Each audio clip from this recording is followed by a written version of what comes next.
Hi friends, how are you? I think everybody is fine. Today we are going to learn something about the G proteins. Peptide hormones, with the exception of insulin like growth factor 1 and insulin like growth factor 2, usually circulate freely as they don't have the binding proteins for them in plasma. They bind with surface receptors on the target cells. The receptors are coupled with G proteins in the cell membrane. And G proteins belong to several families of intrinsic membrane proteins that link receptor to the nearby effector molecules in the membrane. Also, there are different subunits of each family of G proteins. In fact, specific subunit of G protein of a family relays specific signal from the receptors to the effectors that are usually specific ion channels or enzymes. The effector molecules in turn generate second messengers that produce changes in the cell functions when hormone bind with the receptors. Thus, G proteins convert the signal into the biological activities.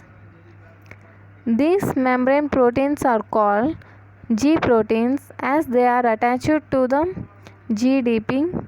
When the signal binds with the G protein, the G protein exchanges GDP for GTP.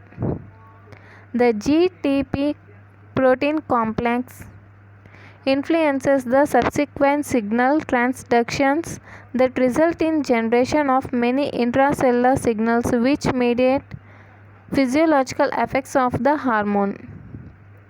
And G protein has the inherent GTPase activity which converts the GTP to GDP once the hormone action is over. Resting state of G protein is restored.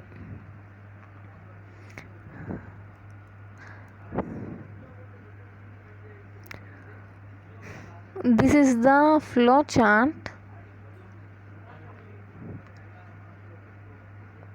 Once the hormone receptor complex is binds with the G protein that is present in the cell membrane, it converts the GTP for GTP. When it activated intracellular signal transduction occurs, this causes the biological actions.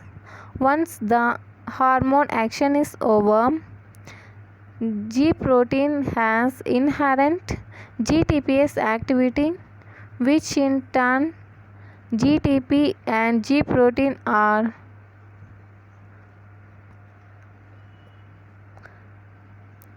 divided and it forms the GDP and G protein.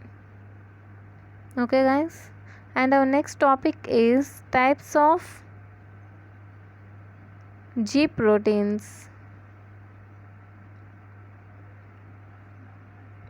If you like this video, like, share and subscribe. Thank you.